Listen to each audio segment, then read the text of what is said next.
नमस्कार। तो आज 4 जून है और आज की 3-4 बड़ी खबरें जो ईरान अमेरिका से निकलकर सामने आ रही है, बात आज उसी पर होगी।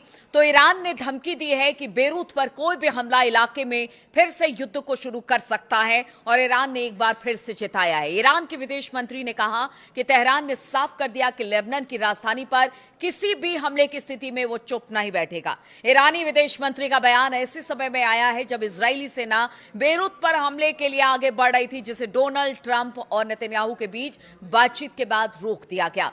लेबनान के अल मायादीन टीवी से बात करते हुए आरक्षी ने बताया कि इजरायल ने जब बेरूत पर हमला करने की धमकी के बाद ईरान ने निर्णायक रुख अपनाया था। उन्होंने कहा कि तेहरान ने संभावित जवाबी हमले के लिए अपनी सेनाओं को पूरी तरह अलर्ट पर रखा हुआ था। ईरान ने जोर देकर कहा है कि पश्चिम एशिया में युद्ध को खत्म करने के लिए कोई भी समझौता तभी संभव है जब उसमें सभी मोर्चों पर लड़ाई खत्म हो।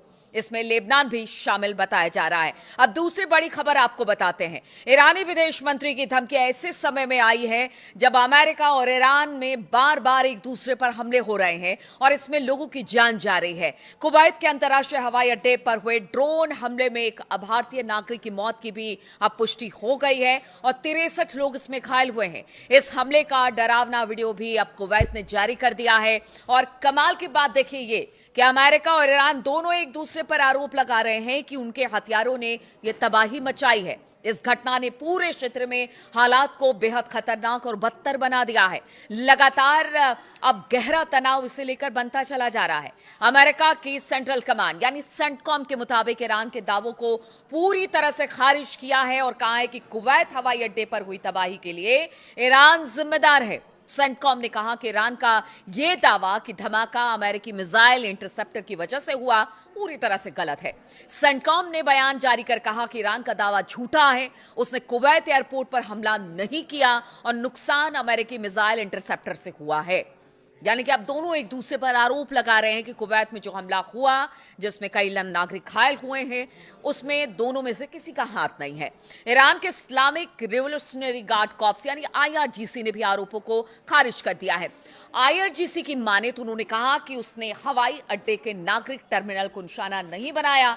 ईरान के तस्नीम न्यूज एजेंसी के अनुसार आईआरजीसी ने कहा कि उनकी जांच में यह पाया गया कि उन्होंने हवाई अड्डे पर हमला नहीं किया बल्कि अमेरिकी पैट्रियट एयर डिफेंस मिसाइल लक्ष्य को रोकने में असफल होकर टर्मिनल से टकराई और फिर इससे जो नुकसान हुआ वो सबने देखा। क्योंकि जो वीडियो सामने आया है, कुवैत ने जो वीडियो जारी किया है उसमें बड़ा धमाका होता हुआ दिखाई दे रहा है और ईरान का कहना है कि ये अमेरिका की वजह से हुआ है। अब आपको बता दें कि इस हमले से हवाई अड्डों को भारी नुकसान हुआ है, उसे कुछ समय के लिए बंद करना पड़ा है। कुवैती अधिकारियों ने पुष्टि की है कि इस हमले में एक भारतीय नागरिक की मौत हुई है और 63 लोग घायल हुए हैं। यह हमला स्थानीय परिवहन व्यवस्था के लिए भी एक बड़ा झटका है।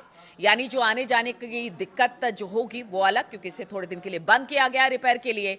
यह हवाई अड्डा पहले भी कई बार युद्ध के दौरान निशाना बनाया जा चुका है और हाल ही में 1 जून को ही यह पूरी तरह से सामान्य संचालन यहां पर शुरू हुआ था और देखिए 3 जून आते आते एक बार फिर से यहां पर हमला हुआ है। कुवैत के रक्षा मंत्रालय ने कहा कि हमले में 30 बैलिस्टिक मिसाइलें ड्रोन का इस्तेमाल किया गया। उसने इसे ईरान की भयानक आक्रामकता बताया है जिसमें हवाई अड्डे से इमारत को भारी नुकसान हुआ। ईरान ने कहा कि वो अमेरिका के ठिकानों पर अपने हमले इसलिए कर रहा है क्योंकि कुवैत और बहरीन ने अमेरिकी सेना को अपने इलाके का इस्तेमाल करने दिया। ईरान का आरोप है कि इन्हीं ठिकानों से उसके तेल टैंकर और केशम द्वीप पर हमले किए गए हैं। एक और खबर इस बीच आ रही है कि देखिए जो उसका डिस्ट्रॉयर था अमेरिका का, उसको भी ईरान ने निशाना बनाया है और भारी नुकसान हुआ है। तो हमले के बीच में आप देख रहे हैं किस तरह से एक दूसरे पर आरोप प्रत्यारोप चल रहा है। यहां पर शांति वार्ता तो चल रही है लेकिन वो शांति वार्ता खटाई में पड़ती नजर आ रही है। बातचीत रुक गई है लेकिन बातचीत खत्म नहीं हुई है, ऐसा अब्बास अराक्ची ने भी कहा है। लेकिन युद्ध की स्थिति बनती दिखाई दे रही है। ईरान युद्ध के बीच राष्ट्रपति डोनाल्ड ट्रंप के लिए भी अब एक बड़ी खबर सामने आई है। ये तीसरी बड़ी खबर है। यहां पर अगर डोनाल्ड ट्रंप की बात की जाए तो उन्हें बड़ा राजनीतिक झटका लगा है। संसद के अंदर, यानी कि अमेरिकी संसद के अंदर उनकी ही पार्टी के लोग अब बागी हो गए हैं। अमेरिका की प्रतिनिधि सभा हाउस ऑफ रिप्रेजेंटेटिव ने प्रस्ताव पास किया है जो अमेरिकी सैनिकों को ईरान युद्ध से वापस बुलाने की बात करता है। अभी के लिए भले ये कदम प्रतीकात्मक है, लेकिन इसमें ट्रंप की मुश्किलें बढ़ गई हैं। ट्रंप की अपनी पार्टी यानी कि रिपब्लिकन पार्टी के कुछ सांसद भी विपक्षी डेमोक्रेट्स के साथ नजर आए हैं। इससे संकेत मिलता है कि ट्रंप की युद्ध नीति पर अब सवाल उठ रहे हैं, और ये सवाल अब से नहीं, जब से युद्ध शुरू हुए हैं तब से उठ रहे हैं। अमेरिकी प्रतिनिधि सभा ने बुधवार को एक प्रस्ताव पास किया जिसमें अमेरिकी सैनिकों को ईरान युद्ध से वापस बुलाने का आदेश दिया गया। ट्रंप की रिपब्लिकन पार्टी ने के जो 4 सांसद थे वो डेमोक्रेट्स के साथ मिलकर इस प्रस्ताव का समर्थन किया।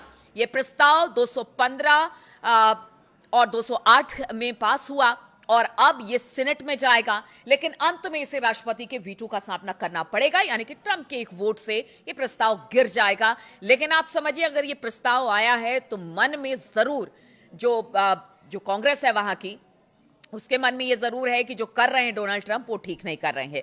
डेमोक्रेट्स के विदेशी मामलों की समिति ने एक्स पर एक पोस्ट किया है और लिखा कि ये डोनाल्ड ट्रंप को अमेरिकी जनता की तरफ से एक साफ और जोरदार संदेश है कि अब ईरान में उनकी बहुत अलोकप्रिय और गैर कानूनी युद्ध को खत्म करने का समय आ गया है। यानी कि अब अमेरिका और खास तौर पर डोनाल्ड ट्रंप को ये जो लड़ाई है ईरान के खिलाफ उन्होंने छेड़ रखी है उसे बंद करना पड़ेगा। देखिए, जैसे जैसे नवंबर के जो मिड टर्म चुनाव है वो नजदीक आ रहे हैं, ट्रंप की राजनीतिक परेशानी बढ़ती नजर आ रही है। इसलिए ट्रंप है कि वो किसी फैसले पर पहुंच ही नहीं पा रहे हैं। बातचीत की बात करते हैं लेकिन दूसरी तरफ से हमला भी करते हैं, लेकिन ये उनके लिए परेशानी का सबब है। किसी भी अमेरिकी सरकार को जंग शुरू करने के 60 दिन के भीतर भीतर संसद की मंजूरी लेनी होती है, लेकिन ट्रंप की बात की जाए तो ट्रंप सरकार यही काम नहीं कर रही है। उनका कहना है कि ईरान के खिलाफ युद्ध तो पहले खत्म हो चुका है, जबकि सच्चाई यह है कि दोनों पक्षों के बीच अभी भी हमले हो रहे हैं और शांति वार्ता में कोई बड़ी प्रगति दिखाई नहीं दे रही है। यानी जस की तस स्थिति बनी हुई है, बातचीत आगे नहीं बढ़ रही है। लेकिन अमेरिका है कि कह रहा है कि युद्ध खत्म हो गया। युद्ध कैसे खत्म हो गया? रोजाना हमले हो रहे हैं, अमेरिका के डिस्ट्रॉयर को निशाना बनाया गया है, इधर उसके बेसिस को निशाना बनाया जाता है, उधर अमेरिका कहता है कि उनकी तरफ ईरान का जहाज आ रहा था, वो हमले कर रहे हैं। तो इसको क्या माना जाए? अब देखिए, अमेरिकी हमलों से पहले अब बात करते हैं चौथी बड़ी खबर की। तो ये सब तो अपनी जगह स्थितियां अभी भी बिगड़ी हुई हैं, लेकिन खबर ये आ रही है कि अमेरिकी हमलों में पहले दिन जान गंवाने वाले ईरान के पूर्व supreme leader Ayatollah Ali Khamenei के लिए 3 दिन के अंतिम संस्कार का कार्यक्रम अब उसकी घोषणा कर दी गई है। देखिए, 3 महीना गुजर गया है और अयातुल्लाह अली खामनेई साहब के जनाजे को लेकर अब जो बड़ी खबर आ रही है, ईरानी सरकारी मीडिया के अनुसार जनाजे में करीब 2 करोड़ लोगों के शामिल होने की उम्मीद है। और इतना वक्त क्यों लगा वो भी आपको बताते हैं। तो ईरान के सरकारी ब्रॉडकास्टर IRIB के अनुसार तेहरान के सांस्कृतिक और सामाजिक मामलों के उप महापौर मोहम्मद अमीन तवाकोली जाहिद ने कहा कि शहीद इमाम के विदाई समारोह, अंतिम संस्कार और दफन की तैयारियां अंतिम चरण में हैं और इसके तहत तेहरान, कौम और मशहद में 3 दिनों तक सार्वजनिक कार्यक्रम और जुलूस निकाले जाएंगे। उन्होंने ये साफ नहीं किया है कि अंतिम संस्कार किस खास तारीख को होगा, लेकिन उनका कहना है कि इस्लामिक कैलेंडर के पहले महीने यानी कि मुहर्रम की शुरुआत में हो सकता है। तवाकोली जाहिद ने कहा कि तेहरान में अंतिम संस्कार का कार्यक्रम कम से कम 24 घंटे तक चलेगा। उन्होंने बताया कि राजधानी में करीब 2 करोड़ लोगों के शामिल होने की तैयारी की जा रही है। अंतिम कार्यक्रम का स्थान अभी तक तय नहीं किया जा रहा है और इसके लिए तेहरान का मुसल्ला यानी कि ग्रैंड प्रेयर्स हॉल और इस्लामिक गणराज्य ईरान के संस्थापक इमाम खुमैनी का मकबरा 2 संभावित स्थान है जहां पर उन्हें जमींदोज किया जा सकता है। लेकिन जो बड़ी खबरें यही हैं कि हमले लगातार हो रहे हैं, स्थिति अब भी बद से बदतर है। अब देखना होगा कि जब अली खामनेई साहब को उनको सुपुर्दे खाक किया जाता है तो उस वक्त किस तरह का इमोशन देखने को ईरान में मिलता है, क्योंकि ईरान की जनता लगातार सरकार के साथ है या फिर कह लीजिए कि IRGC के साथ है और वो सड़कों पर मतलब समय समय पर उतरती रही है और सपोर्ट करती रही है कि ये लड़ाई आगे भी जारी रहेगी जब तक अमेरिका पीछे नहीं हटता है। तो अब इंतजार उस वक्त का, उस लम्हे का भी होगा जब अली खामनेई साहब को सुपुर्द खाक किया जाएगा, और साथ ही साथ जिस तरह के हमले हो रहे हैं, कहीं ये छोटे छोटे हमले किसी बड़े युद्ध में फिर से तब्दील ना हो जाए। और इधर ट्रंप की मुश्किलें हैं कि कम होने का नाम नहीं ले रही है। इन तमाम खबरों पर मेरी नजर बनी रहेगी। बहुत बहुत शुक्रिया आप सभी का मेरे साथ इस वीडियो में शामिल होने के लिए।